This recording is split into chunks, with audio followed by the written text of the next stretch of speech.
Là, normalement, ça devrait être bon. Bonsoir, bonjour ou bonsoir à toutes et à tous. Voilà, on y arrive. On a eu une mise à jour qui a un peu tout cassé, mais c'est pas grave. Voilà, on y arrive, ça fonctionne. On a le son qui est revenu. Me demandez pas pourquoi ça a changé, mais voilà, ravi de vous retrouver lundi soir, 22h. Vous en avez déjà désormais l'habitude. C'est l'heure de lucarne américaine. On va être, on va être là. Oui, le son était inexistant comme les buts de Chicago ce week-end. Voilà, exactement. Alors voilà, je le dis pour ceux qui, si jamais vous regardez cette émission en replay ou vous écoutez cette émission, on est en direct sur Twitch et sur Kick. Tous les lundis à 22h, l'occasion pour moi de saluer ceux qui sont déjà présents dans le chat. Vince, Romano, ma foi, qui est on the way. Voilà, ok, il y a un Mexicain dans le coin. Rem, Romano, je l'ai dit. Ma foi, je l'ai dit. Biscuit, Red, Ibra et Watt. RT, bonsoir à toutes et à tous, je le disais, donc c'est le 3e épisode de cette lucarne américaine. On va passer à peu près 1 heure pour se promener sur les différents pays, sur les Amériques, tout simplement. On va naviguer entre pays dans les Amériques ce soir. Bonsoir à Alex Mino aussi qui est dans le chat. Voilà, on va passer 1 heure. On va découper l'émission en 2 parties. Vous connaissez, pour ceux qui étaient déjà là, si vous découvrez, ça va fonctionner comme ça. 2 parties dans l'émission. D'abord, quelques news sélectionnées aux petits oignons, par moi-même, bien sûr. Et ensuite, on a une deuxième partie qui est un dossier. Et cette semaine, le dossier, il est spécial. C'est pas ce qui était prévu à l'origine.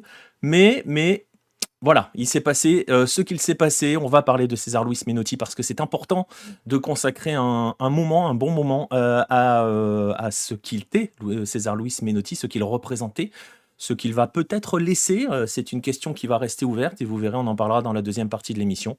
Et ensuite, troisième partie, il y aura donc forcément les Golasso Hello et voilà. Et les rendez-vous. Bref, on va parler de tout cela. Oui, on évoquera la Coupe du Monde 78, forcément. Vous verrez, j'ai coupé ça en quelques points parce qu'une émission sur Menotti, je pense qu'on pourrait faire comme Diego, on pourrait faire une émission de 3-4 heures. Donc voilà, on va pas faire 3-4 heures, j'ai dit, c'est 1 heure, 1 heure et demie max. Donc voilà, j'espère que vous êtes confortablement installés. On va pouvoir démarrer. Et si vous en avez l'habitude, on va démarrer comme toujours les lucarnes américaines désormais par les news de la semaine.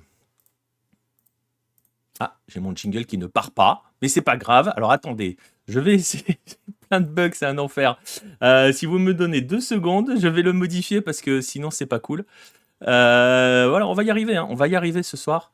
On va y arriver, je vais modifier celui-là aussi tant que j'y suis, et ensuite on va pouvoir se lancer. Vous voyez, vous êtes confortablement installés, moi j'y suis pas parce qu'il y a eu une mise à jour d'OBS, je ne vous cache rien, et ça m'a viré plein de trucs, donc c'est un enfer.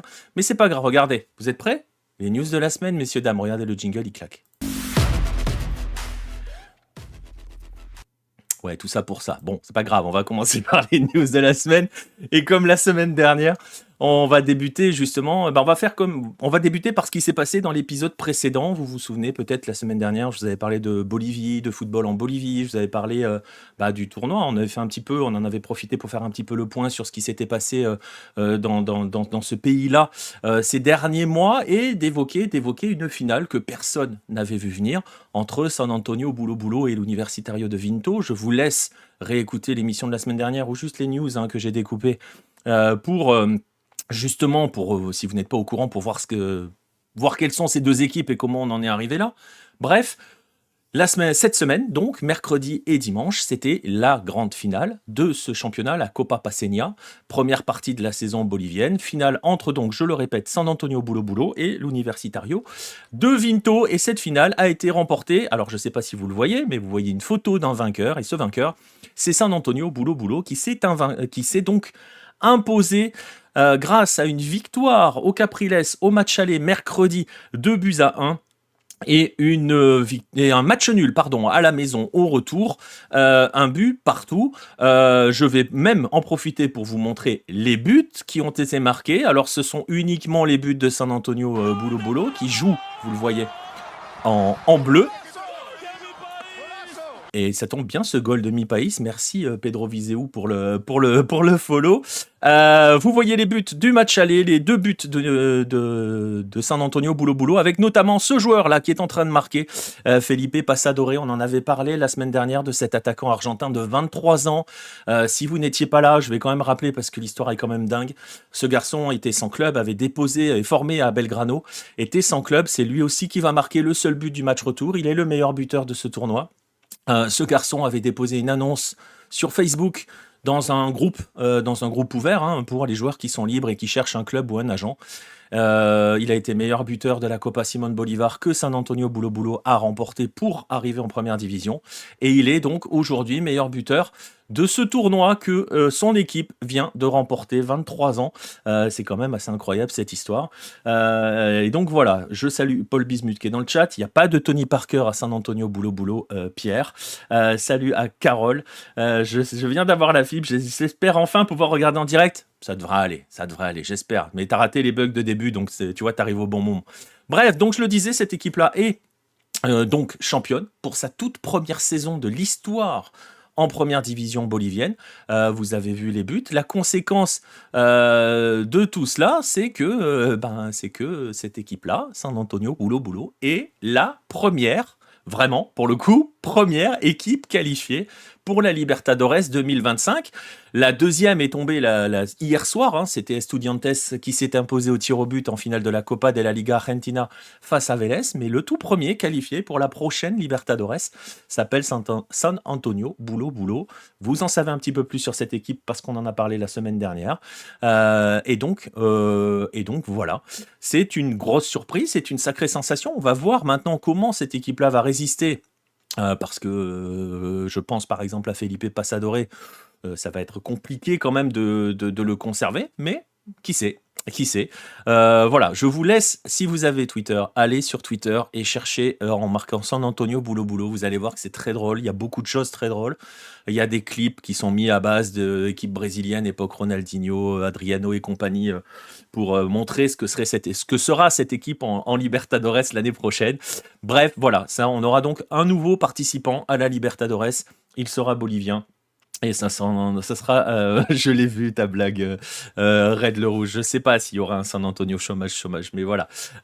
Bref, ils sont qualifiés. Vous allez me dire, tout va bien dans le meilleur des mondes. On a eu un tournoi avec donc une surprise, un tournoi qui s'est passé somme toute à peu près normalement, mais bien évidemment, on est en Bolivie, donc les choses peuvent pas forcément se passer complètement dans le calme. À la veille du match aller, le club a publié ce communiqué sur ses réseaux que je vais vous traduire tout simplement. Compte tenu des mauvaises campagnes menées par certains clubs, des déclarations surgissent en essayant de ternir notre finale de Cochabamba et la première de notre histoire. C'est pourquoi notre club demande le respect en ce moment, lorsqu'il s'agit de discréditer le tournoi, le tournoi La Copa Paceña, ce tournoi d'ouverture, avec des plaintes verbales envers notre plus haute entité fédérale. Je vais vous expliquer ça dans un instant. Nous exhortons Noel Montagno et Marcelo Claure à présenter des preuves de cette diffamation, et s'ils ne veulent pas, seulement profiter du moment où ils n'ont pas de compétition pour diffamer le président de la fédération bolivienne. Alors vous êtes en train de me dire, mais qu'est-ce que c'est que ce communiqué qu'on envoie à la veille d'une finale ? Pour parler de Marcelo Claure, c'est le président de Bolivar. Noel Montagno, c'est l'ancien président de l'association Cruceña de football. Pourquoi est-ce que ces gens-là sont nommés ? Pourquoi un tel communiqué ? Pourquoi parler de discrédit ? Et pourquoi donc défendre le président de la fédération bolivienne ? Si vous aviez suivi les épisodes précédents, il y a un 9-10 où je parlais de ce président-là, c'est Fernando Costa, l'homme qui a tenté de s'attaquer au match truqué. Je vous renvoie vers cet épisode et vers ce dossier du 9-10 qui doit remonter à 6-7 mois. Bref, alors pourquoi ce communiqué ? Eh bien écoutez, on va rentrer un petit peu dans le détail. Noel Montagno, je le disais, c'est l'ancien président de l'association Cruceña de football. Alors, ancien parce qu'il a été viré, ils l'ont dégagé de la fédération parce que ce garçon a accusé Fernando Costa, donc le président de la fédération, d'avoir, alors ça, lui, c'est Noel Montagno si vous avez les images, d'avoir tout simplement, il a accusé le président de la fédération bolivienne, qui je le rappelle, s'était transformé en lanceur d'alerte pour lutter contre les matchs truqués, les paris sportifs et tout, si vous vous souvenez de tout ça. Il l'accuse donc à Fernando Costa d'avoir acheté l'arbitre d'un match qui avait opposé le Real Santa Cruz à The Strongest en 2021. C'était la dernière journée du championnat. Et en gros, il fallait que The Strongest s'impose pour être assuré du titre. The Strongest avait perdu 1-0. Et donc, il se dit, en tout cas, Noel Montagno dit que Fernando Costa avait fait en sorte que The Strongest perde et donc ne soit pas titré à à la fin de cette compétition. Je ne sais pas s'il a des origines catalanes. Le fait est que, voilà, il a été destitué de sa présidence. Sachez que lui aussi est accusé de corruption. Tout le monde s'accuse un petit peu de corruption. C'est un petit peu magnifique. Et donc, vous comprenez ce qu'il y a un petit peu là-dessous, c'est qu'on est en plein règlement de compte. Alors, The Strongest a quand même réagi à tout cela, parce que The Strongest, souvenez-vous des histoires avec Fernando Costa l'année dernière, je vais vous montrer à quoi ressemble Fernando Costa si vous avez des images, c'est lui, Fernando Costa. Rappelez-vous, dans l'épisode précédent, j'ai presque envie de dire, que Fernando Costa avait stoppé le championnat l'année dernière, ça avait mis un foin pas possible parce qu'il voulait faire sortir des équipes, recommencer, enfin voilà. Et The Strongest était aux portes de perdre un deuxième titre qui lui tendait les bras, ça n'est pas arrivé, ils ont fini par redémarrer le championnat et tout. Bref, The Strongest a réagi, et a publié un communiqué que vous voyez, je ne vais pas vous le lire, il est long, c'est juste pour vous montrer. Et en gros, concrètement, que dit The Strongest dans cette histoire? C'est, eh ben écoute, cher Noël, envoie les preuves. Voilà quoi. Et lundi dernier, Bolivar, Oriente Petrolero, Blooming et Royal Paris ont eux envoyé une lettre au comité exécutif de la Fédération bolivienne de football pour qu'il ouvre une enquête contre Fernando Costa en raison de cette plainte. Une plainte qui, donc, pour l'instant, on n'en a pas vu les preuves. La note, elle a donc été signée par les présidents de ces 4 clubs. Je rappelle, Bolivar, Oriente Petrolero, Blooming et Royal Paris. Bolivar, donc, Marcelo Claure, avec une copie adressée au président de la FIFA, tout simplement, monsieur Gianni Infantino, histoire de mettre un coup de pression. Donc je vous l'ai dit, je vous avais rappelé ce que faisait Fernando Costa à l'époque, les Noëls dans le foot, quel plaît. Ah bah là, tu vas voir, on en a un bon, et j'en profite en parallèle pour saluer Renaud 1811, bonsoir à toi. Bon, il y avait eu cette affaire de match truqué, on rappelle que ça n'avait débouché pour l'instant sur rien, ça parlait d'envoyer au pénal et tout, il n'y avait rien.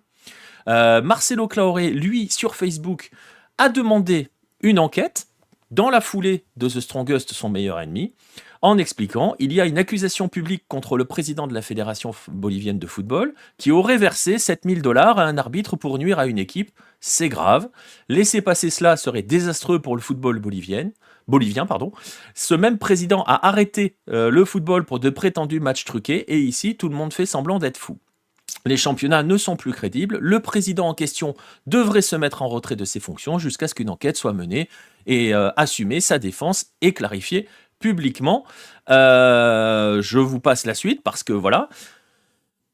Voilà, il a donc emboîté le pas de Noël Montagno, mais dans l'histoire, donc, il n'y a absolument rien. Alors, Claure dit, je ne dis pas que Costa est coupable, mais qu'il veut une enquête. Alors, dans l'histoire, pour l'instant, il n'y a pas d'enquête, et la chose la plus rigolote pour essayer de boucler un petit peu et un petit peu aller continuer dans le n'importe quoi, et c'est pour ça que je vous dis aussi que ça ressemble un petit peu à un règlement de compte à Hockey Coral, c'est que l'avocat de l'association Cruceña des football, qui s'appelle Wilfredo Vélez, et qui était aussi accessoirement l'avocat de Noël Montagno, a démissionné la semaine dernière en expliquant qu'il a demandé des preuves à son client et que son client ne les lui a jamais montrées. Donc, il y a eu, on résume, on a donc un membre de l'association, le président de l'association Cruceña de football, qui accuse le président de la fédération bolivienne d'avoir acheté un arbitre pour truquer un match, qui a donc privé The Strongest d'un titre, qui n'a avancé absolument aucune preuve. The Strongest a dit, bah vas-y, envoie les preuves.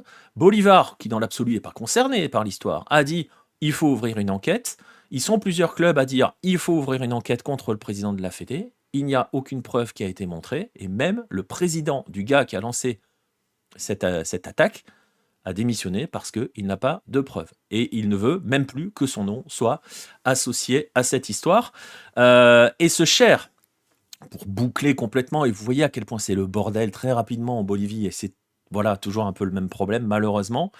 Ce cher Vélez, Wilfredo Vélez, a ajouté qu'il existait un complot pour faire tomber Fernando Costa, que ce complot était fomenté par Noël Montagno et soutenu par plusieurs présidents de clubs, dont Blooming et Oriente Petrolero. On peut imaginer qu'il y a aussi peut-être Claure dans l'histoire. Voilà, tout le monde règle ses comptes. Les traditionnelles petites luttes de pouvoir et les chamailleries entre eux, c'est la Bolivie. C'est ce qui plombe complètement le football bolivien depuis des années. C'est pas prêt de s'arrêter. Mais voilà, on était sur une finale qui était plutôt sympathique, avec voilà, des choses, des nouveautés, enfin, deux équipes qu'on n'attendait pas, avec des modèles, je le disais la semaine dernière, particuliers, masse salariale très faible, comme ça on peut payer les joueurs. C'est pas un détail en Bolivie. Donc voilà. Bref, c'est la Bolivie, c'est magique, on en retient quand même. Que on a donc un champion qui s'appelle San Antonio Bulo Bulo, qui est la première équipe qualifiée pour la Copa Libertadores 2025. Elle sera le premier représentant bolivien et je le disais, elle a été rejointe par une deuxième équipe hier, Estudiantes, qui s'est imposée face à Vélez au tir au but. On va changer totalement, mais totalement d'ambiance. On va être sur des choses où pour l'instant ça va, ça se passe bien. On va pas être sur des polémiques.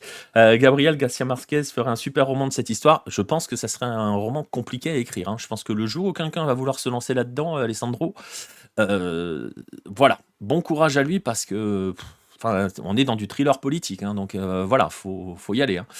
Bref, on va passer sur quelque chose d'un petit peu plus joyeux. On va parler de football féminin. On va parler du Sudamericano U20 féminin qui se tenait en Équateur et qui vient de se terminer. Il s'est terminé hier. Il s'est terminé sur pas une surprise, hein, tout simplement. Il s'est terminé sur la victoire du Brésil, qui a donc remporté cette épreuve. J'explique brièvement un petit peu comment ça fonctionne tout cela, à moins que... Attends, je vais répondre à la question de Renaud. Est-ce que l'équipe nationale bolivienne peut faire une Copa América correcte ? C'est compliqué à dire. Est-ce qu'on va laisser travailler tranquillement son sélectionneur jusqu'au bout? Pour l'instant, ça a l'air d'être le cas. Est-ce qu'elle peut faire une Copa América correcte? Ça veut dire quoi? Ça veut dire essayer de se qualifier. C'est pas être compliqué pour les tours à élimination directe. On va voir. Mais je suis pas convaincu que Zago puisse aller et dépasse la Copa América. C'est toujours un peu le bazar en Bolivie. La meilleure chose qui pourrait arriver à la Bolivie, c'est que Zago puisse rester même après la Copa América pour continuer à travailler. Et ça sera un autre débat et on en parlera dans une autre émission probablement quand on parlera de Copa América, parce que forcément on parlera beaucoup de Copa América dans les mois à venir. Copa América version U20 féminine. Le roi de la transition, il est là. Je le disais, vous le voyez, les Brésiliennes qui se sont imposées. Merci à Chudou pour le follow. Pour vous expliquer un petit peu, si vous n'êtes pas trop habitué à ces compétitions-là, parce que c'est pas le même format justement que la Copa América chez les grands, chez les A et chez les hommes. Le Sudamericano U20, c'est pareil chez les filles et chez les garçons. Vous avez d'abord une première phase de groupe où les 10 pays sont répartis en deux groupes de 5. Les 3 meilleurs de chaque groupe se qualifient pour un tour final à 6, d'où le nom de ce tour final qui est hexagonal. Voilà, c'est pas trop compliqué à comprendre. Et là, cette année, à cette hexagonale finale, donc 6 équipes, et on devait définir quelles seraient les 4 équipes qui accompagneront, choisissez, la Colombie à la prochaine Coupe du Monde de la catégorie. Et donc, le Brésil s'est imposé. Pourquoi dis-je que ce n'est pas une surprise, cette histoire? C'est parce que c'était la 10e édition du Sudamericano U20 féminin, et c'est juste la 10e victoire du Brésil. Voilà, elles sont championnes chaque année.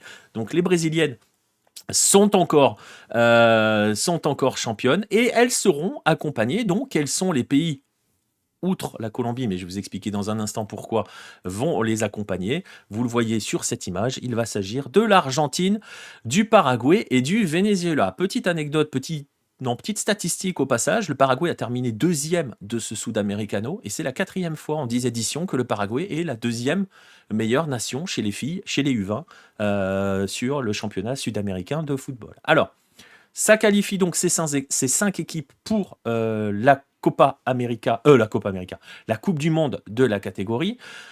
S'il y en a 5 qui se qualifient, c'est qu'il y en a une, voilà, qui se retrouve un petit peu à la place, vous voyez ce que je veux dire. Cette équipe-là, c'est le Pérou, qui a donc terminé 6e de l'hexagonale et qui a même pris 2 tôles, hein. Ils ont pris 5-0 contre l'Argentine et 6-1 contre le Venezuela.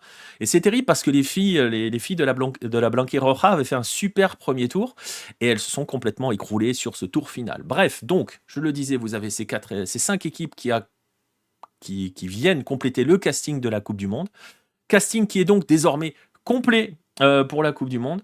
Y a-t-il le même accord CONCACAF pour les compétitions féminines dans les catégories de jeunes suite à la Copa América à la Copa Panamericana chez les hommes et aux USA, les féminines dames sud admises à la Gold Cup? Je sais pas si. Alors en tout cas, ils l'ont pas fait sur ces tournois-là parce qu'ils étaient qualificatifs à la Coupe du Monde, Alessandro. Je ne suis pas sûr qu'ils le fassent chez les U20. Ce genre de compétition où on invite parce que c'est des compétitions qualificatives. Ce qui n'est pas le cas d'une Gold Cup, ce qui n'est pas le cas d'une Copa América chez les A, par exemple. Donc, faudrait regarder dans le détail les accords qu'il y a entre Nord et Sud, mais je suis pas convaincu que les U20 en fassent partie. Peut-être qu'ils auront des rencontres d'organiser. Je t'avoue, je sais pas. Faudrait regarder. C'est une bonne question. Faudrait regarder là comme ça. Je ne saurais te répondre. Bref, on va revenir donc à cette Coupe du Monde 2020, U20 pardon, 2024, parce qu'elle va se dérouler à la fin de l'année. Et pourquoi la Colombie est déjà qualifiée? Parce que c'est la Colombie qui va l'accueillir, cette Coupe du Monde. Tout simplement, ça se déroulera du 31 août au 22 septembre prochain. C'est la 11e édition de la Coupe du Monde de la catégorie. Tout simplement. Ça n'est que la deuxième qui va être organisée en Amérique du Sud. Euh, Petit clin d'œil quand même, c'est assez rigolo. La précédente, c'était en 2008 au Chili et c'était c'était le sujet sur laquelle a été écrit le tout premier article, le billet inaugural de Lucarne Opposé, puisqu'à l'époque, j'avais parlé de la demi-finale qui attendait l'équipe de France U20 face à la Corée du Nord dans cette Coupe du Monde U20. Bref, il y a des petites nouveautés quand même sur cette Coupe du Monde U20 féminine 2024. C'est la première qui va se disputer à 24 équipes. Donc voilà, on étend un petit peu le nombre de participants. Je vous rappelle que l'Espagne est la tenante du titre, ou je vous le rappelle, ou peut-être que vous ne le saviez pas. Le Brésil a fini troisième de la dernière édition. Il avait été éliminé en demi-finale par le Japon. Et si vous voulez un petit peu plus d'infos, donc je le disais, début de l'épreuve, 31 août prochain, finale le 22 septembre. Ça va se répartir sur 4 stades. Et le tirage au sort des groupes, la France y participe. Je j'ai pas noté le casting complet, mais la France va y participer. Et le casting complet, le tirage au sort de la phase de groupe, la France est même dans les têtes de série et dans le chapeau 1. Le tirage au sort des groupes aura lieu le 5 juin prochain à Bogota. Forcément, on ira en parler à un moment donné. On en parlera de cette histoire et de ce tirage, on dévoilera les groupes complets, voilà. On en reparlera, mais si vous voulez suivre la Coupe du Monde U20, eh bien, ça se déroulera en Colombie à partir de la fin août. Favori USA, Brésil, Espagne. Ouais, j'aurais tendance à dire ouais, attention aux Asiatiques aussi traditionnellement. Je crois me souvenir il y a encore le Japon qui est là. Je crois qu'il y a la Corée du Nord qui est là. Mais ouais, j'aurais tendance à dire ça. Peut-être Pays-Bas devrait être pas trop mal. Je sais pas si elles y sont les Néerlandaises, je sais plus, mais je sais que ça bosse bien chez les filles au niveau des Pays-Bas. Et pourquoi pas les Bleus, hein, mais bon, on verra bien. Bref, on en reparlera de tout cela. On va 5 juin, ça me fait penser à la suite des éliminatoires de la Coupe du Monde 2026 pour la zone CONCACAF. Ouais, bah, ça va se bousculer hein, là les choses. Surtout qu'après, on a la Copa América qui débute quelques jours plus tard et l'Euro qui arrive aussi pour les Européens. Bref. On va passer à la dernière news de la semaine. Alors je disais, on a commencé sur du un peu lourd, même si on avait de la joie avec un titre. On est sur quelque chose un peu plus sympa. Là, on va rigoler un petit peu. On va aller au Chili. Alors, c'est parce que c'est quand même quelque chose qui a fait réagir. On va prendre un peu de recul parce que c'est quand même assez drôle, assez terrible. Je vais vous emmener à Iquique, c'est un port, une ville portuaire au nord du pays. Hein. On n'est pas très très loin en termes de kilomètres et d'heures de route de la frontière avec le Pérou. Et je vais vous emmener dans ce stade, magnifique stade d'ailleurs, qui porte un joli nom, Tierra de Campeones, terre des champions, tout simplement. C'est le stade de la ville et c'est le stade de l'équipe locale, le Deportes Iquique, qui est probablement une des équipes qui a l'un des plus beaux surnoms, puisque ce sont les Dragons Célestes, si je vous le traduis en français. Bref, on va pas parler d'état de terrain, on va pas parler de football, de choses. Une ville réclamée par la Bolivie, exactement. On est sur la partie nord qui a été annexée une fois qu'il y a eu la guerre Pérou-Bolivie. Quand Pérou et Bolivie ont décidé d'attaquer le Chili et que les Chili a contre-attaqué, il a mangé tout le nord. Hein, donc ça fait partie des territoires entre guillemets conquis. Bref, on va pas parler de ça, on va même pas parler de football dans l'histoire. Pourtant, il y a un terrain de foot au milieu de ça. Vous me dites, mais qu'est-ce que ça vient faire là? C'est parce que On va parler de police. Alors, il y a eu une opération qui a été menée par ce qui s'appelle la Brianco, la brigade antidrogue de la police chilienne. Cette opération magnifique, qui a un nom Opération Fantasma, voilà, a été un vrai succès. Donc, c'est lutte contre les narcos et le trafic. Et cette opération a été un vrai succès parce que les forces de l'ordre ont saisi 1600 kilos de drogue et ont arrêté 6 personnes. Alors, vous me dites, bon, ok, super, jusqu'ici, tout va bien. Sauf que ces chères forces de l'ordre, au lieu de faire des tweets en mode certains de nos ministres français ou certains de nos préfets, ou etc., ils se sont dit, la Brianco s'est dit, bah, on va faire une conférence de presse histoire de montrer qu'on est des champions. Et ces champions-là, ils ont trouvé une idée de fou. Ils se sont dit, on va faire la conférence de presse dans ce stade, au Tierra de Campeones. Et qu'est-ce qu'ils ont fait? Et ils se sont dit, étape d'après, qu'est-ce qu'on va faire? Bah, vous savez quoi? On va carrément mettre tout ce qu'on a saisi sur le terrain. Voilà. Donc, ils ont posé 1600 kilos de drogue sur le terrain du stade du Deportes Iquique, et qui est aussi le stade municipal. Vous voyez les images en gros plan de à quoi ça ressemble, et vous voyez, je vais vous montrer une image un petit peu plus lointaine. Voilà ce que ça donne. Il y a des morts, voilà, il y a des paquets de drogue déposés un petit peu partout sur le terrain. Ils ont montré leur force, sauf que ça n'a pas fait rire du tout. Parce que sur ce terrain-là, sur ce stade-là, qu'ils ont donc fermé à ce moment-là, d'habitude, alors quand c'est pas l'équipe de foot qui joue, ce sont les gamins de la ville, puisque c'est le stade municipal. Donc, ça a grogné par rapport à ça. Le correspondant de la radio, d'une radio de la région, Christian Nunez, a partagé ça sur Twitter pour montrer son indignation, et ça a explosé derrière. Le conseiller municipal de la ville, Washington Santos, a carrément envoyé une lettre au maire de la ville en lui disant « Non mais mec, c'est pas possible, le stade ne peut pas être utilisé pour montrer des images de ce type, parce que il estime, à juste titre, ou pas, voilà, que l'image d'un stade de foot ne peut pas être utilisée pour montrer une saisie de drogue, parce que ça n'a rien à voir avec ce qui se passe dans un stade. Et en plus, voilà, le club n'a pas vraiment réagi. On sait qu'au niveau du foot, ça a grogné un petit peu sur certains, parce que voilà, tu associes donc l'image du club aussi à ces prises, à ces échantillons, enfin à cette capture, à cette lutte contre les narcos. On est quand même dans des coins où c'est un peu, faut faire attention. Et on a même des athlètes qui font de l'athlétisme. Un qui est local, qui est un coureur de 400 mètres, notamment au Chili, qui s'appelle David Escobar. Non, ne riez pas, je vous jure que c'est vrai. Qui est triple médaillé quand même dans les Jeux sud-américains. Qui a fait part de sa colère parce qu'il explique carrément qu'ils sont allés poser ça sur le terrain d'herbe, que eux, athlètes, n'ont même pas le droit de fouler sous peine de prendre des sanctions. Bref, c'est la news un petit peu rigolote. Ça fait rire quand même, c'est pas grave, c'est pas la mort. Mais voilà, c'est juste pour dire à nos chers communicants des forces de l'ordre, essayez de trouver d'autres idées quand même. Voilà, René Latop est passé par là. Écoute, je sais pas, alors imagine s'ils se sont amusés à en crever un petit peu de temps, enfin s'il y a eu des fuites de temps en temps, je sais pas. Je te laisse imaginer, je te laisse aller chercher l'image de Rudy Fowler avec Liverpool, Robbie Fowler, pardon, avec Liverpool. Voilà, tiens, voilà. On a eu la même idée, Alessandro. Voilà, bref. Mais bon, en tout cas, ça grogne, c'est pas la mort, c'est pas un truc très grave. Vous voyez, on termine sur du un petit peu plus léger. Mais en tout cas, ça a pas fait beaucoup rire quand même au Chili, cette histoire-là. Et on peut, dans l'absolu, on peut les comprendre. Le dragon, il doit être très céleste avec ce qu'il a pris. Ouais, c'est possible. Mais après, bon, on verra. Je sais pas s'il reste des morceaux sur... voilà, je sais pas s'ils en ont oublié derrière, mais bon, voilà. C'était un petit peu plus léger. La news, ça m'a fait beaucoup rire, donc je voulais vous le partager, parce que vous l'avez peut-être pas vu forcément passer. Et c'est donc là-dessus qu'on va mettre fin, qu'on va clore, cette partie sur les news de la semaine. On va pouvoir donc maintenant aller se concentrer sur le dossier.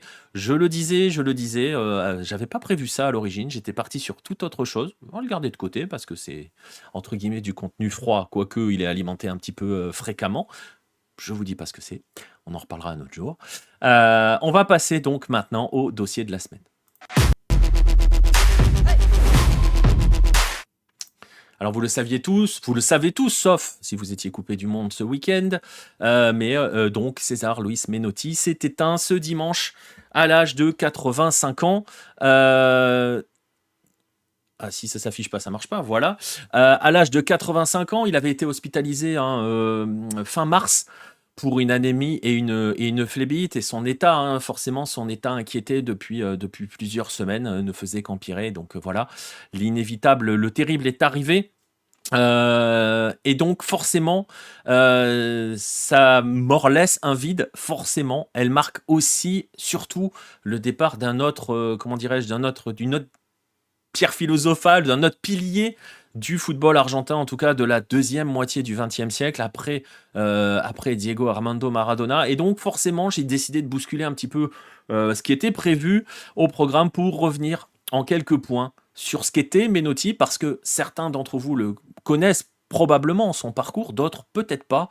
Et c'est important dans ces moments-là d'essayer de montrer pourquoi les hommages déjà sont si nombreux, pourquoi tout le monde relaye cette nouvelle-là, pourquoi c'est si important, entre guillemets, dans l'histoire du football argentin, mais pas que, vous allez voir pourquoi. Et donc on va essayer d'aborder, alors on va pas pouvoir faire tous les éléments de la carrière de Menotti, parce que sinon l'émission elle va durer 7h28, je le disais tout à l'heure, et c'est pas l'idée, mais on va essayer donc de revenir en quelques points sur ce qu'il était et surtout de voir ce qu'il a apporté au football argentin et pas que. Vous verrez que c'est vraiment pas que. Juste pour planter le décor, donc une personnalité hors norme, on ne peut pas faire autrement que de lui rendre hommage, on est d'accord Renaud. Les années 70 ont pris cher cette année, exactement, Beckenbauer, Gigi Riva, Menotti, ouais, exactement. Après, les années 70, Alessandro, je suis bien placé pour en parler, ça commence à approcher des 50 ans quand même, pour certaines années.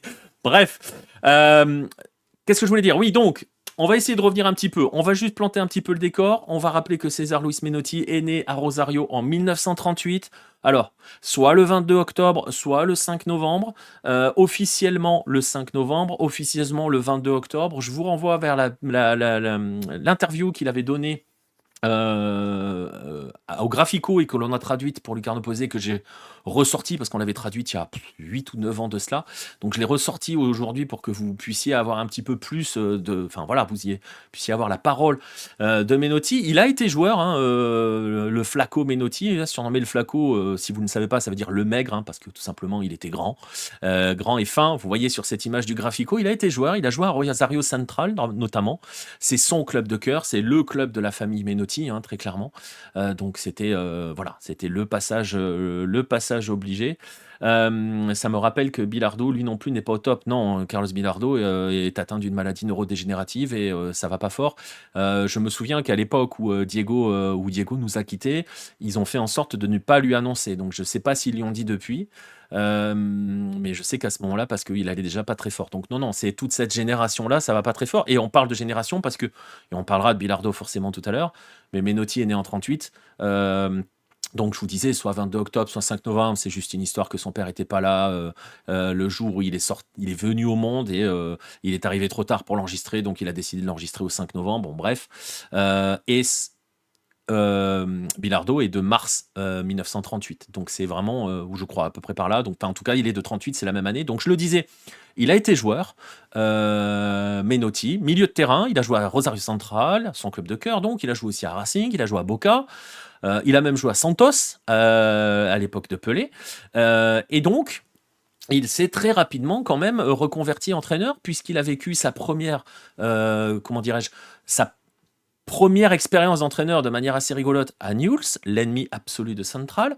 Je vous renvoie vers l'interview comme ça, l'entretien comme ça, vous pourrez comprendre tous ces éléments-là. Il en parle, il explique pourquoi il est de Central, il explique pourquoi il est allé, il n'est pas senti comme étant un traître pour aller, lorsqu'il a débuté comme entraîneur adjoint à Newell's. Je vous laisserai découvrir tout cela. Mais justement, il débute comme entraîneur, comme assistant à Newell's, et en 1971, vous avez deviné, quand il n'a que 33 ans, il arrive à Huracan, et Huracan, je l'ai vu passer, Pierre en a parlé dans le chat, c'est notre premier point sur lequel on va s'arrêter, le fameux Huracan de 1973, un entretien long et passionnant. Ouais, non, il est vraiment à lire, alors je dis pas ça parce qu'on l'a traduit, mais c'est vrai que voilà, si on l'a traduit, c'est parce qu'il est indispensable aussi. Et donc voilà, on va parler de cet Huracan de 1973. Pareil, on va essayer de... J'essaye d'entrer dans le détail, mais pas trop, parce que sinon, je vous dis, l'émission n'a plus de fin. On avait fait, je crois, une émission de 4 heures ou 5 heures sur Diego, et on pourrait faire pareil sur Menotti, tant il y a de choses à dire. Mais c'est important, on est sur une séquence hommage. Je pense que je mettrai en place des... Il va y avoir des choses autour de Menotti, de l'écrit, de la vidéo. Je réfléchis à des formats. Donc, il y aura pas mal de choses, parce que c'est quand même un monstre qui nous a quittés. Et donc, je le disais, Menotti n'a que 33 ans quand il arrive à la tête du Globo, et il construit une équipe. Il prend le temps, il a le temps de construire une équipe avec, parfois, il va chercher à l'époque, parfois des joueurs totalement méconnus. Et le cas le plus symbolique, le plus symbolique, c'est René Ousmane. Alors, ça ne vous parlera peut-être pas à vous qui êtes plus jeune. Bon, moi, je l'ai pas vu jouer non plus, mais voilà, quand on s'intéresse au football argentin, on sait qui est René Ousmane. René Ousmane, il va le chercher à l'époque, en 1973. Il a 20 ans, ce garçon, et il n'a juste jamais joué en première division. Il joue en troisième division à Defensores de Belgrano. Et c'est Menotti qui va le chercher, donc en troisième division. Et ce garçon, il a des caractéristiques très particulières. Il est petit, 1m65, c'est un ailier qui passe son temps à dribbler. On disait qu'il était capable de dribbler le vent. Cette phrase est absolument incroyable. Je vous laisse imaginer à qui ça peut laisser penser. Et en fait, il s'inscrit dans ce Huracan-là. Il faut planter le décor aussi dans cette époque-là. Huracan n'a juste jamais rien gagné à l'histoire depuis que le football argentin est professionnel. Donc ça fait plus de 50 ans qu'Huracan n'a rien gagné. Ils ont gagné des titres à l'époque amateur, mais là, c'est rien du tout. Et donc, il s'appuie sur ce genre de joueurs. Il a un mélange de joueurs avec ces jeunes-là et d'autres types de joueurs qui sont déjà au club. Je pense à Coco Basile, que l'on connaît. Il a été sélectionneur de la sélection argentine plus tard.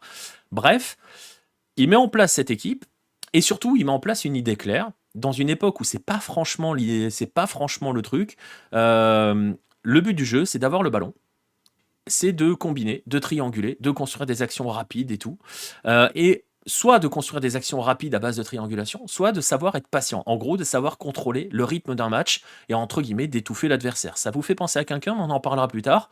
Et c'est véritablement une révolution parce que, si vous ne le savez pas, le football des années 60-70 en Argentine, c'est pas un football de poète, c'est un football d'une violence inouïe, un petit peu à l'image des sociétés. D'ailleurs, un jour, il faudrait peut-être s'amuser à faire un parallèle entre la façon dont on joue au foot et les climats sociaux des époques. Mais en tout cas, en Argentine, le football argentin des années 60-70 est extrêmement violent. Le début des années 70, c'est Estudiantes. On va en reparler parce que vous allez voir, parce que vous savez peut-être qui est présent du côté d'Estudiantes et ce que représente Estudiantes. C'est celui d'Independiente. Pour paraphraser un petit peu des termes de Menotti, le football des années 70 en Argentine, c'est l'époque de la triche et des mesquineries. Voilà. Et lui, son Huracan, doit juste savoir jouer au football. Savoir être bon, savoir bien jouer. Mais le problème, c'est que le truc, c'est que ça marche. Et Huracan, lorsqu'il aborde ce tournoi, le Metropolitano 1973, juste pour rappeler qu'à l'époque, il y a 2 tournois en Argentine. Un tournoi qu'on appelle le Metropolitano, qui généralement occupe la première moitié de l'année, le premier semestre, et qui n'est ouvert qu'aux équipes affiliées officiellement à la fédération. Et le deuxième, qui s'appelle le Torneo Nacional, qui lui est ouvert à des équipes qui sont affiliées de manière indirecte, qui se qualifient via des championnats plus régionaux, via des ligues régionales. Bref, c'est des tournois longs quand même. Et donc, ce qui se passe, c'est que son Huracan massacre à peu près tout le monde. Il y a des équipes qui prennent de sacrés cartons. Et pour vous donner une idée à quel point le Globo domine outrageusement ce tournoi de Metropolitano 1973, c'est qu'ils sont premiers sur 31 des 32 journées. Et ils sont sacrés à 2 journées de la fin. Pas connu le Globo de 73. El Flaco, je l'ai découvert au Mondial 78. Ouais, je peux comprendre, Isanoé. Je peux comprendre. Ousmane, un dribbleur incroyable. Exactement. Faudra que j'en parle un petit peu de ces joueurs-là. Faut que je trouve des formats pour parler de certains joueurs de ces époques-là, parce qu'ils sont forcément méconnus encore plus chez nous, et ça peut être hyper intéressant. Bref, je le disais, Ousmane et la bande de Menotti, voilà cette équipe d'Huracan de 1973. Eh bien, cette équipe d'Huracan de 1973, elle est donc tout simplement championne. Elle est sacrée championne. Vous voyez un extrait du graphico de l'époque qui s'affiche. Champion à 2 journées de la fin, devant Boca. Ce qui est intéressant dans l'histoire, c'est que c'est aussi... Alors, il y a la façon de jouer, il y a un certain football qui est mis en avant. Je vais On n'avait pas vraiment vu ça avant, mais c'est surtout le premier titre d'une équipe qui n'appartient pas aux 5 grands dans l'histoire sur un tournoi long. Il y a eu des titres avant pour Central et pour Newell's, mais sur des tournois plus courts. Là, c'est sur un tournoi long, 32 journées. Et c'est surtout, à l'époque, et ça va le rester très longtemps, l'unique titre professionnel d'Huracan. En fait, ça change à la Copa. Enfin, ils ne seront. Le deuxième titre d'Huracan, le deuxième titre professionnel d'Huracan, c'est la Copa Argentina 2014, 41 ans plus tard. Donc voilà, c'est l'unique titre d'Huracan pendant du XXe siècle chez les pros, tout simplement. Et donc, je le disais, c'est le triomphe d'une autre manière de jouer. Il montre à cette époque-là que l'on peut jouer. On est dans un football, je le disais, violent. On revoyait les épisodes d'Intercontinental avec Estudiantes notamment. On en a déjà parlé. Revoyez les épisodes avec Independiente, les triches en Copa Libertadores. Voilà, bref. Il y avait des équipes qui avaient montré un petit peu une façon qu'on pouvait jouer au football et triompher. Je pense à la Chacarita en 69, j'en avais parlé dans un magazine. Mais bref, cet Huracan-là apporte un vent de fraîcheur. Un vent de nouveauté. Il y a un côté révolutionnaire à sa façon de jouer. Il n'y a pas vraiment de lendemain, on va pas se mentir à cet Huracan-là. Personne ne va suivre ce chemin-là à ce moment-là. Cette équipe-là, mine de rien, elle a quand même un héritier à Huracan. C'est celui de ce que l'on a appelé les Anges de Kappa en 2009. Pareil, emmené par un garçon qui n'était pas vraiment 10, qui était un peu 9,5 plutôt à l'époque. Un garçon qui s'appelait Javier Pastore. Vous savez, un autre Flaco. Bref. Et qui a perdu ce titre de 2009 parce que, je vous disais, Huracan, beau jeu, Menotti, beau jeu, pour lutter contre les tricheries et les mesquineries, voilà, les Anges de Kappa qui étaient dans le même esprit s'étaient fait voler par Vélez lors de la dernière journée avec un but absolument pas valable qui a donné le titre à Vélez. Voilà. Bref, c'est le premier fait de gloire de Menotti, très clairement. Il se fait un nom véritablement là. Et pourquoi ça ne dure pas aussi? C'est parce qu'il va quitter Huracan. Et il va être chargé de reconstruire l'Argentine. La sélection argentine était à la dérive totale. Depuis plusieurs années, 66 avait chuté, et la sélection argentine, un petit peu dans le climat de l'époque, Menotti le disait lui-même, c'était plus vraiment... comment dirais-je, c'était plus vraiment un honneur d'aller représenter la sélection argentine à cette époque-là. Bref, on va donc aborder son cycle à la sélection. Non, c'est sûr que le Huracan de 2015 n'a rien à voir. Non, ça c'est clair. Ouais, la 74, la fameuse sélection fantôme du Trinch. Exactement, il y a un article là-dessus. Non, il y a un temps additionnel là-dessus.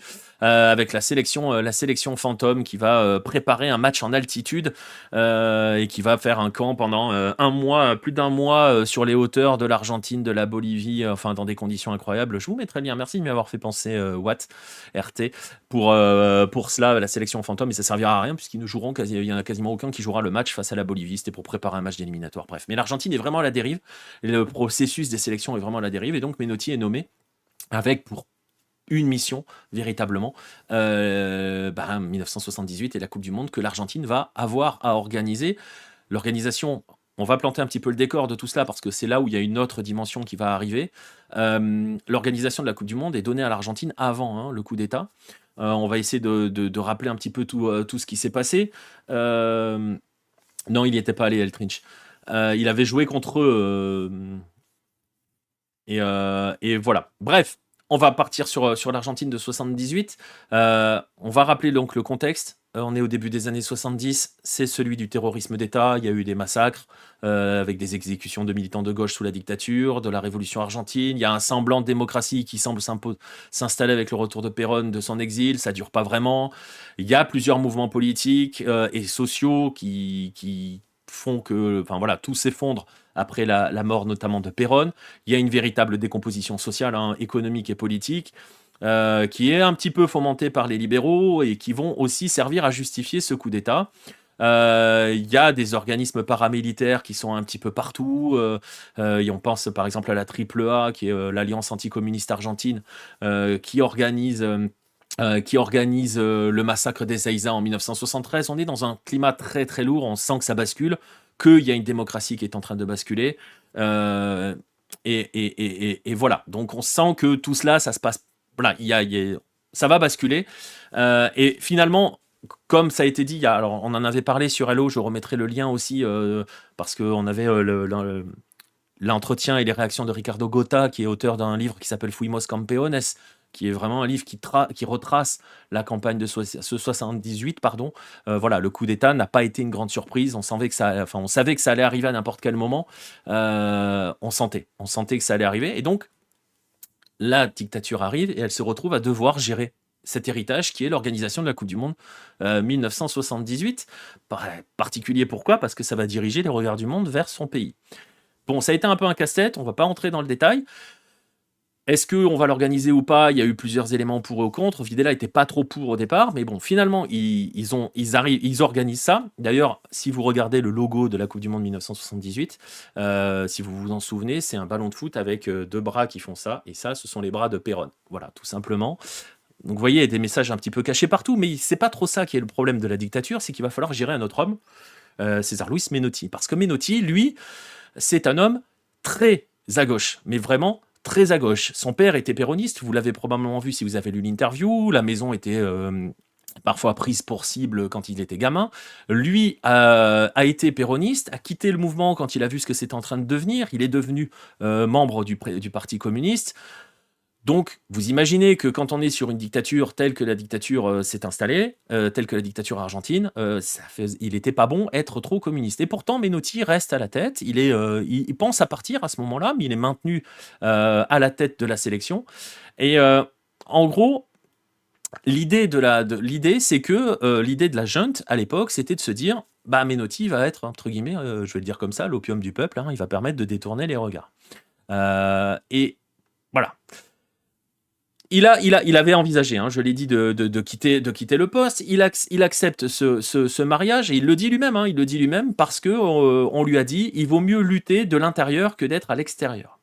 Donc voilà, ouais, c'était un péroniste Evita plutôt que Perón. Exactement, Alessandro. Exactement. Bref, donc lui, il savait concrètement ce qui se passait. Hein, il le savait parce qu'il allait aux réunions entre guillemets, des résistants communistes et tout. Donc il savait ce qui se passait. Il a dit plus tard qu'il savait pas vraiment, qu'il pouvait pas imaginer que ça allait jusqu'au vol de la mort. Hein. Je rappelle pour ceux qui savent pas ce qu'étaient les vols de la mort, c'était que les opposants, ils étaient mis dans des avions et ils étaient balancés dans le Rio de la Plata, hein, tout simplement. Ils connaissaient l'histoire des Aparecidos. Voilà, il y avait un contexte donc de répression et d'oppression très très fort. Et lui, en fait, il s'est dit, je vais lutter au sein de ma sélection par la façon d'être de ma sélection. Alors, il y a plein d'histoires, hein. On ne va pas toutes les évoquer. Il y a même une histoire que, rappelant, et Menotti l'a expliqué dans un documentaire, justement sur cette époque-là, où il explique qu'il a caché une résistante qui allait, avant qu'elle parte en exil, en Europe. Donc voilà. Le pape François disait un peu la même chose que lui en tant qu'évêque de la Buenos Aires, je crois, lutter de l'intérieur. En fait, ouais, c'est ce que lui ont conseillé d'autres membres du Parti communiste de rester au poste pour voilà. Donc il a résisté à sa manière.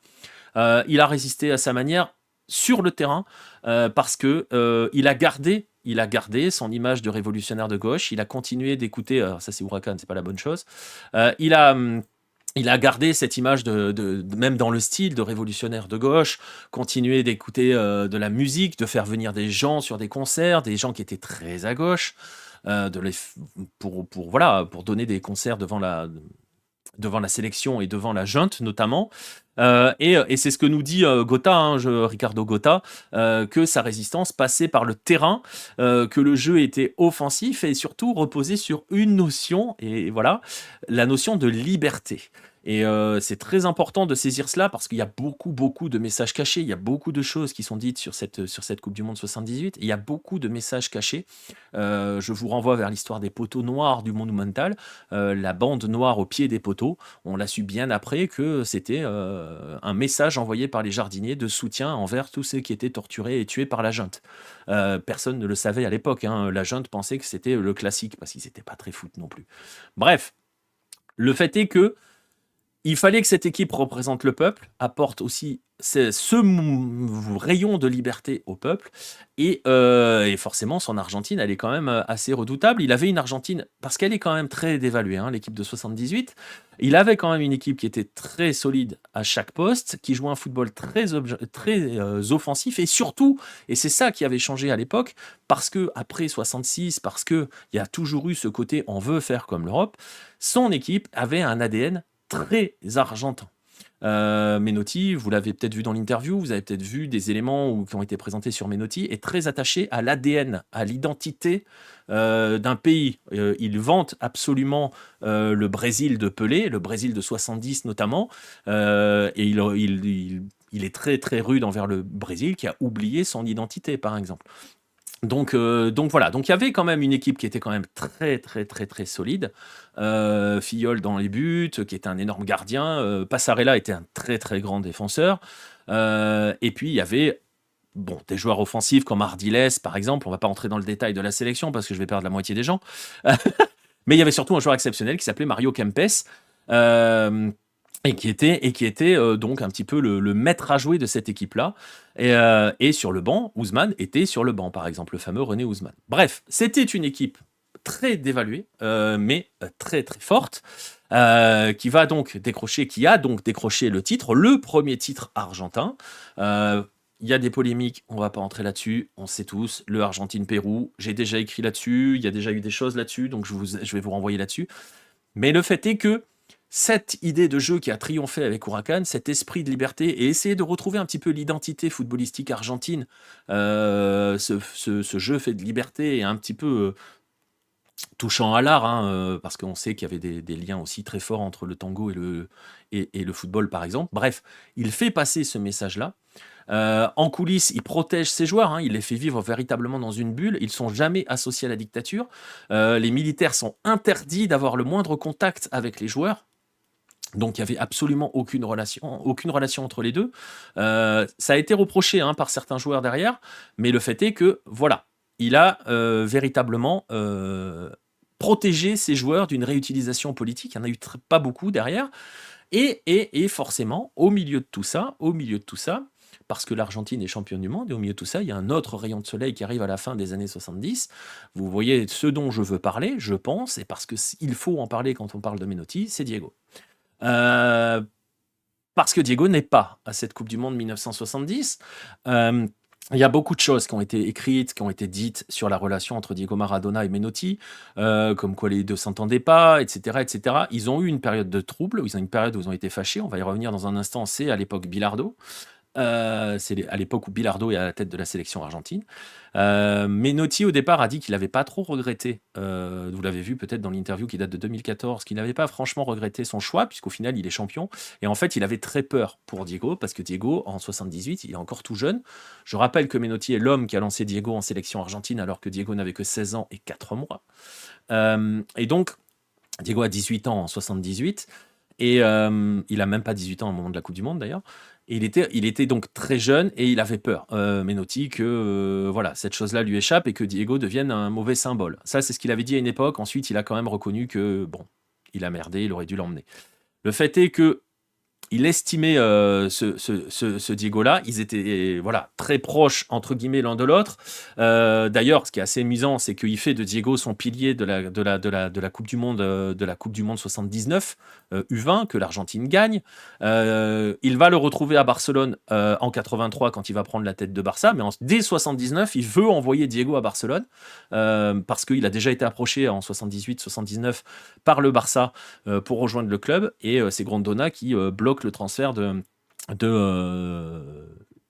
Diego à Barcelone. Diego va aller, vous le savez, à Boca, et ensuite il ira à Barcelone, mais bon, il va y avoir un moment, un temps suspendu avant que ces deux-là se retrouvent. Et d'ailleurs, Menotti a travaillé 6 ans avec Diego Maradona.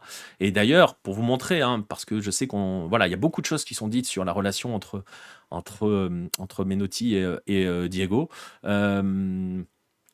Diego avait déclaré en 2017 que le meilleur entraîneur qu'il a jamais eu en sélection, c'est César Luis Menotti.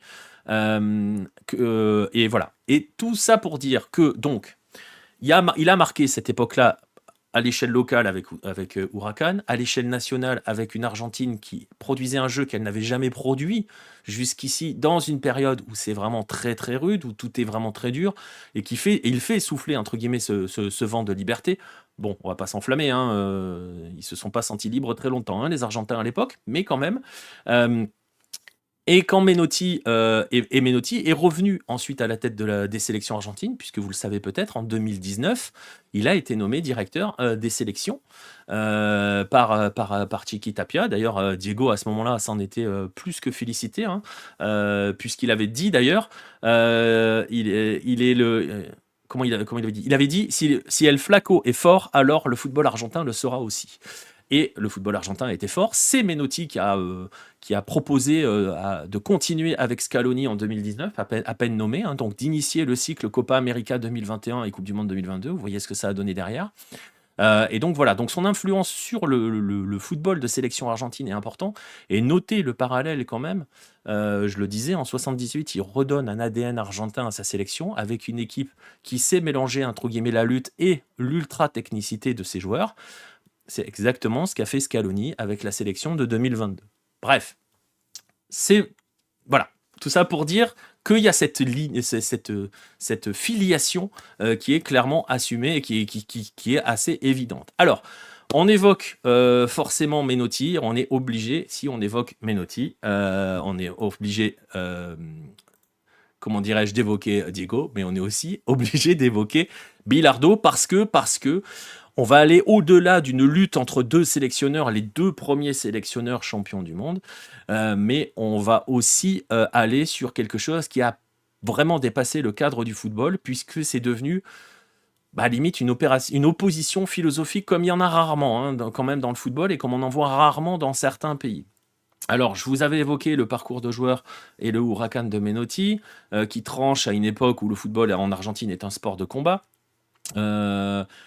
Un football froid, clinique, qui n'hésite pas à jouer avec les lois, qui n'hésite pas à tricher, qui n'hésite pas à être mesquin. Donc, le football d'Estudiantes des années 70, dirigé par Osvaldo Zubeldia, et dont le relais sur le terrain et futur assistant et futur héritier s'nomme Carlos Bilardo. Vous avez donc deux types de football qui vont s'affronter. Vous avez le football comment dirais-je, mesquin, le football froid, clinique, et le football romantique, Bilardo contre Menotti. Alors, ce qui est très intéressant, ce qui est assez amusant quand même, parce que vous allez voir que leur histoire est quand même très très liée, c'est que quand il arrive à Huracan au début de l'année 72, fin d'année 71 ou début de l'année 72, Menotti, il succède au duo Zubeldia-Bilardo, qui était à Huracan. Et ce qui est assez amusant, c'est que vous le savez tous, Bilardo a succédé à Menotti en 83. Et donc, vous le savez, Bilardo va emmener l'Argentine vers le deuxième titre mondial, celui de 86, avec une équipe qui est plus aimée peut-être que celle de 78, même probablement plus aimée que 78. Alors, on va pas essayer de donner des raisons, elles sont multiples, et puis c'est pas le débat. Mais donc, vous voyez qu'on a deux styles de football, mais surtout, on a deux types de pensée. Et c'est ça où ça devient important, et c'est là où ça déborde, c'est qu'on quitte très vite le cadre du football, on devient sur une opposition quasiment morale entre les deux, et la guerre va éclater très très vite. En fait, elle éclate très très vite. Je dis ça, en fait, on ne sait pas vraiment quand elle démarre. On sait que les deux se sont affrontés très peu en tant que joueurs. Là, vous avez une image où à l'époque où Menotti à droite, vous comprenez le surnom El Flaco, vous voyez à quel point il est grand et lancé. Sur la droite, et Bilardo est à gauche à l'époque d'un Estudiantes Boca, je crois que c'est en 65 cette image. Mais ils ne se sont pas vraiment affrontés. Et en fait, je le disais, il y a une histoire d'identité qui est en jeu, d'identité, la lutte de l'Argentine, de son côté romantique, artistique, voilà, et le côté un petit peu européanisation, froid, plus clinique, qui s'affrontent. On est sur cette guerre. Pour vous donner une idée, à l'époque, le football argentin, l'ADN argentin, la façon de jouer argentine avait un nom. Ils appelaient ça, cette façon de jouer, ils appelaient ça le notre façon de jouer. Donc voilà. Donc c'est une guerre qui éclate par médias interposés, qui ont bien joué pour bien mettre le feu aux poudres à chaque fois. Vous aviez, pour schématiser un petit peu, vous aviez d'un côté, vous aviez Clarín qui était plus pour Menotti. Et vous avez de l'autre côté des personnes comme Victor Hugo Morales, la fameuse voix de la Coupe du Monde 86, qui était plus pro-Bilardo.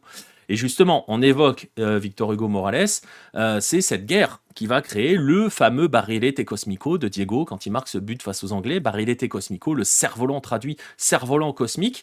Eh ben, sachez que cette phrase n'est pas une inspiration de Victor Hugo Morales sur l'instant, n'est pas une espèce d'envolée en transe de Victor Hugo Morales après le but de Diego face aux Anglais. Non, elle vise directement Menotti, parce que c'est lui qui a créé cette notion de cerf-volant pour Diego. Il l'a créé lors d'une interview qu'il a donnée en se rendant à la Coupe du Monde au Mexique. Il est interviewé par un journaliste qui est avec lui dans l'avion, qui le tanne un petit peu, et au bout d'un moment, Menotti lui dit « C'est bon, vas-y, on va parler, fais ton interview et tout ». Et l'interview est publiée le 25 mai, soit presque un mois avant ce match-là, et donc Menotti explique que pour lui, Diego est devenu un cerf-volant, et donc en gros il essaye de parler du fait que depuis 84 il progresse plus trop, et il est un petit peu baladé du point de vue émotionnel, il sait pas trop comment jouer dans cette équipe d'Argentine, il vise clairement Bilardo, on va pas se mentir. Et donc c'est lui qui crée cette histoire du cerf-volant cosmique. Alors si vous voulez d'ailleurs en savoir un petit peu plus, instant publicité, ça coûte pas de mal, tout est là-dedans. Dans 22 juin 86, voilà. Il est question de cette histoire. Menotti est très présent, forcément. La guerre Menotti-Bilardo est présente.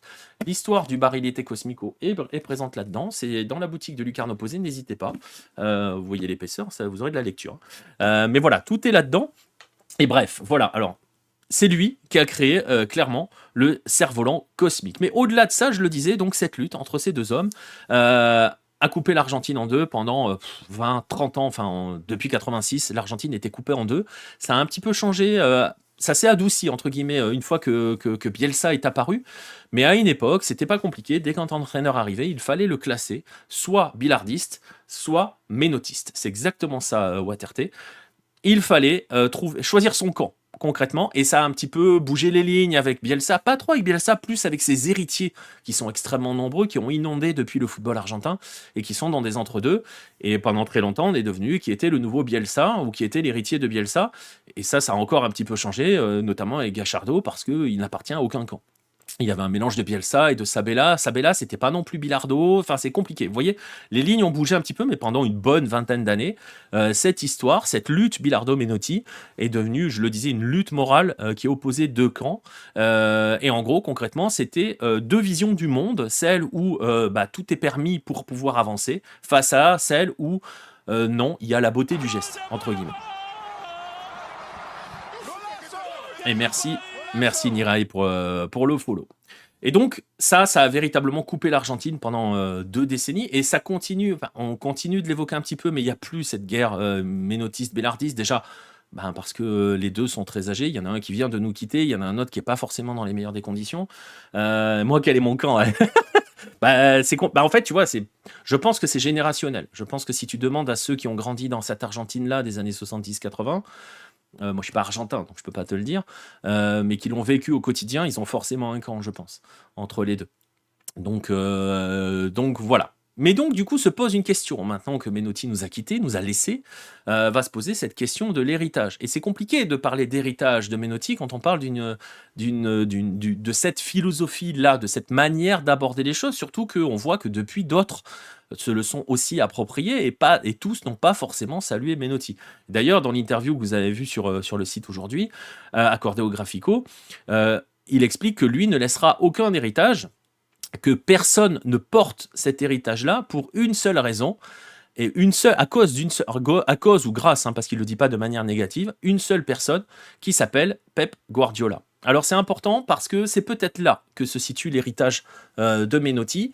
Ça paraît bizarre dit ainsi, mais tout est peut-être là. Alors, il explique, je vais le citer parce que c'est important, Guardiola était un ouragan dévastateur, il a balayé toutes les tricheries, tous les mensonges, il les a détruits, il les a anéantis de telle sorte qu'aujourd'hui, même les Italiens veulent avoir le ballon et jouer.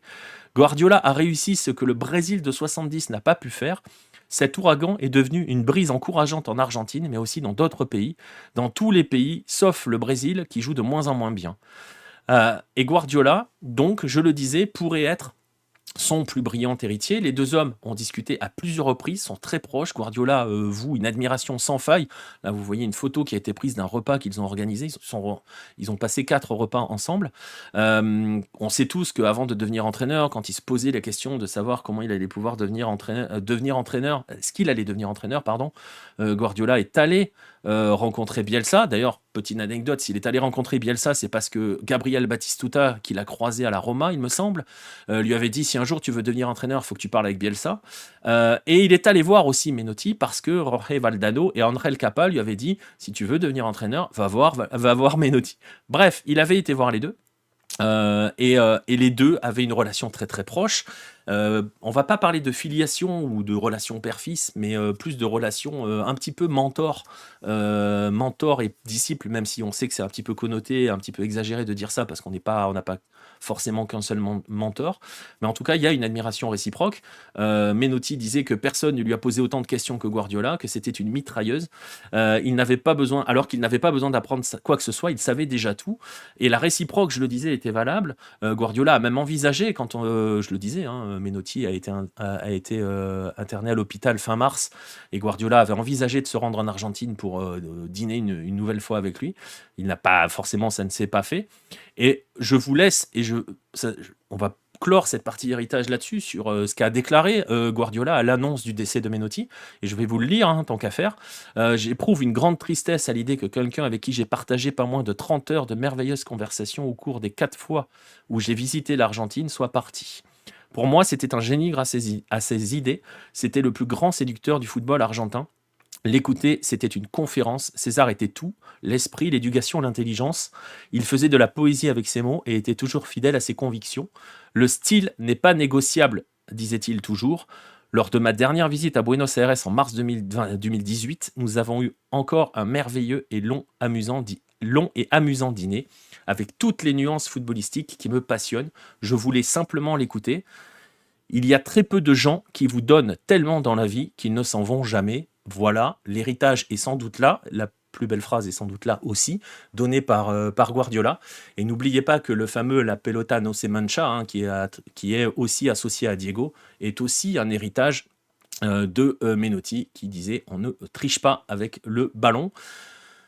Voilà comment on peut refermer ce dossier sur César Luis Menotti. C'était important d'en parler. Je le disais, il va y avoir toute une série, il va y avoir une série d'articles, il va y avoir aussi d'autres formats. Je vais réfléchir à différents formats parce que il faut que les gens puissent mesurer. Ceux qui ne savent pas, ceux qui savent aussi, ça leur fera plaisir de redécouvrir ça.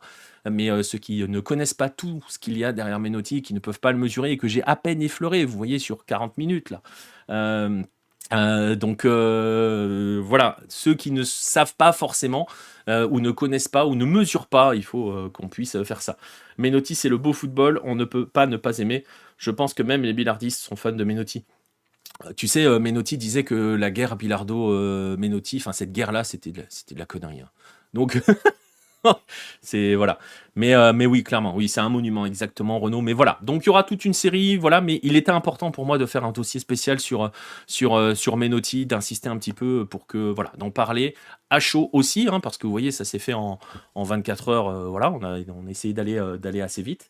Mais c'était important d'en parler. Voilà, on arrive au bout de ce dossier. Il va nous rester une rubrique.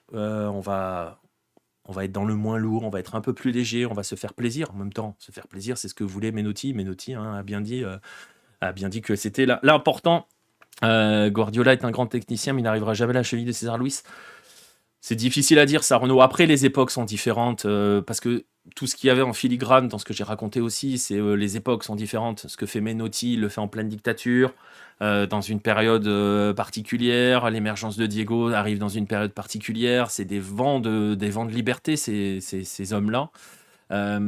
Et c'est vrai que voilà, on est aussi entre guillemets sur une Argentine qui est pas bien, qui a basculé dans autre chose en ce moment. On peut aussi rappeler que Menotti était vraiment a été très violent envers Milei. Et puis pas mal je vais pas dire ses amis, mais de ses collègues de combat ont aussi basculé de l'autre côté. Donc voilà, Menotti, ça dépasse le football. Oui, voilà, exactement. Et comme dit Alessandro, au-delà du football, il a contribué de faire un magnifique objet culturel. Il était pour si ce mélange, hein. Je parlais un petit peu de musique, mais je ne l'ai pas fait à fond. Mais il faisait venir de la musique au sein de la sélection. Donc voilà. Guardiola, sur le foot, il laissera sans doute une trace plus grande par rapport au titre, probablement. Très probablement. Et après, de toute façon, ce que mesurer la grandeur, hein, vous l'avez vu dans l'interview, et mesurer la grandeur, c'est surtout sur l'héritage que ça se mesure. Mais bon, on verra. Et on verra bien. Menotti a laissé un héritage. Je pense que Guardiola va laisser un héritage aussi. Hein, très clairement, on va pas se mentir là-dessus. Bref, je le disais, on va passer au Golasso Hello. La dernière rubrique. Alors attendez, on va commencer déjà par revoir le vainqueur de la semaine dernière. Alors, c'est pas une grande surprise non plus, c'est un peu le Brésil à la Copa América féminine, hein. Le vainqueur, c'est Luciano Cabral, même si c'est assez serré. C'est ce but donc venu du Chili, Coquimbo Unido, face à Everton. But inscrit à Sausalito, un stade que j'adore. Si un jour vous allez au Chili, allez au Sausalito, le stade d'Everton. Vous le voyez peut-être, mais la rue passe au-dessus du stade.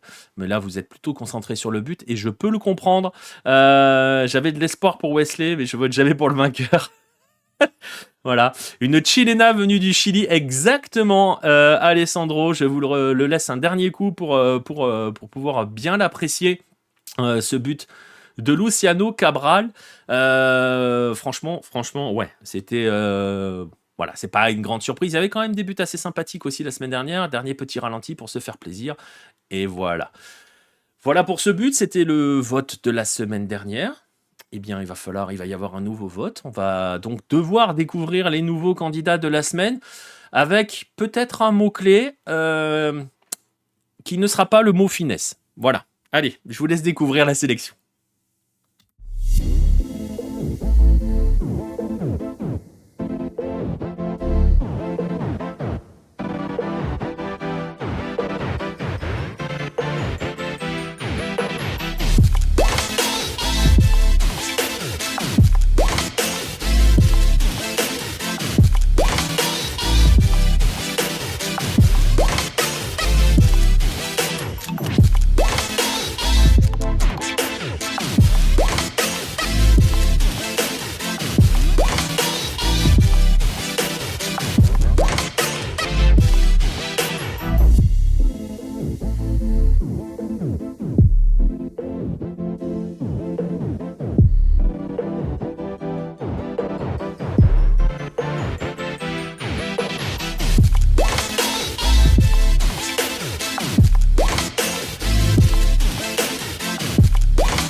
Et en plus, on a des nouvelles d'Iturbé. Il est encore vivant, Alex.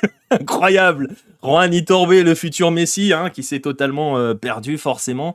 Comme beaucoup de futurs Messi, notez que depuis, il n'y a plus de futur Messi, hein. Même Thiago Almada, on le dit pas. On le dit un petit peu sur Claudio Echeverri quand même. Attention, et j'ai peur pour lui. Mais bref, voilà, on a des nouvelles d'Iturbe. Voilà, vous avez vu, c'était pas trop la semaine de la finesse, même si Carlos Munoz, il y a un petit côté, s'il y a un petit peu plus de finesse quand même de son côté. Comment ça va fonctionner? Vous en avez l'habitude ou pas, mais je vais le rappeler quand même. Ça va se passer à la fois sur Twitter et à la fois sur le Discord de Lucarne Opposé, si vous n'avez pas Twitter. Sinon, je vous encourage à le faire sur Twitter. Une semaine pour voter, il va y avoir un sondage qui va être mis. Je vais rappeler les candidats, hein, forcément. Je vais remettre les buts en réponse à ce sondage. Comme ça, vous pourrez les revisionner comme bon vous semble. La partie Golasso sera aussi disponible sur YouTube. Pas sûr que ça soit mis en ligne demain, pour ne rien vous cacher, parce que ma journée de demain risque d'être assez compliquée. Mais peut-être plus mercredi, pour toute la mise en ligne. Même peut-être l'émission. Je suis pas sûr que l'émission soit mise en ligne demain, et que vous retrouverez peut-être pas cette émission. Et vous retrouverez certainement pas l'émission sur les plateformes de podcast demain. Elle sera la mercredi pour sûr, ou demain soir tard, hein, pour ne rien vous cacher. Non, peut-être plus mercredi d'ailleurs. Bref, voilà. Vous aurez une semaine et on aura donc l'élection le résultat dans le prochain Lucarne américaine. Alors, quelques petits rendez-vous avant de se quitter. C'est une semaine de Libertadores. Donc, il y a des matchs de nuit, mardi, mercredi, jeudi. Dans ces nuits-là, dans les nuits de mardi à mercredi, de mercredi à jeudi, de jeudi à vendredi. Je ne suis pas convaincu de pouvoir les assurer. Pour ne rien vous cacher, je travaille jusqu'à 1h du matin, mardi, mercredi et jeudi. Donc, ça me fait arriver en cours de route, mais peut-être. Franchement, peut-être, en fonction de mon état. Peut-être pas demain soir, mais peut-être plus mercredi soir. Demain soir, ça m'étonnerait. Ce qui est certain, c'est qu'on se retrouvera samedi prochain. Pour la soirée MLS, vers 1h du matin. Donc voilà. Le prochain, il faudra parler de la Liguilla qui nous attend au Mexique. Il y aura un article dans la semaine, Alessandro. Vraiment, pour le coup. J'ai pas fait l'article de résumé de la fin du tournoi, mais il y aura un article sur la Liguilla, très clairement. Mais on en parlera, ouais, on en parlera. Et clairement. Donc il y aura la soirée MLS du samedi soir, ça vous en avez l'habitude, vers 1h du matin, parce que je crois que les premiers matchs sont vers 1h30, enfin 1h40, vous connaissez le truc. On se retrouvera probablement lundi prochain, c'est pas sûr à 100%, parce qu'il se peut que je sois en déplacement toute la journée, et dans ces cas-là, je peux pas écrire mon émission. Donc si je peux l'écrire la veille, peut-être, on verra. Mais bon, si on se retrouve pas lundi prochain, on se retrouvera le lundi d'après pour Lucarne américaine. Vous connaissez le lieu, vous connaissez l'endroit, ça se passe en direct sur Twitch. Si vous nous écoutez, si vous revoyez en replay sur YouTube ou en podcast, n'hésitez pas à venir le lundi à 22h si vous pouvez, que ça soit sur Twitch ou sur la plateforme verte. Et voilà, comme ça vous pouvez réagir pendant l'émission, poser vos questions si vous le souhaitez. Voilà, on va rester là pour cette 3e épisode de Lucarne américaine. L'occasion pour moi donc justement de saluer ceux qui étaient présents dans le chat. Merci à vous, toujours un plaisir de vous retrouver. On se retrouve donc samedi soir pour de la MLS, peut-être en milieu de semaine pour de la Libertadores. Et sinon, prochain rendez-vous, probablement lundi prochain. Ce qui est certain, c'est que ça sera un lundi, ça sera à 22h et ça sera toujours à cet endroit-là. D'ici là, bon match au singulier et surtout au pluriel parce qu'on est qu'en début de semaine et qu'il y a pas mal de foot à regarder. Et on se retrouve déjà samedi pour une soirée MLS. Salut tout le monde!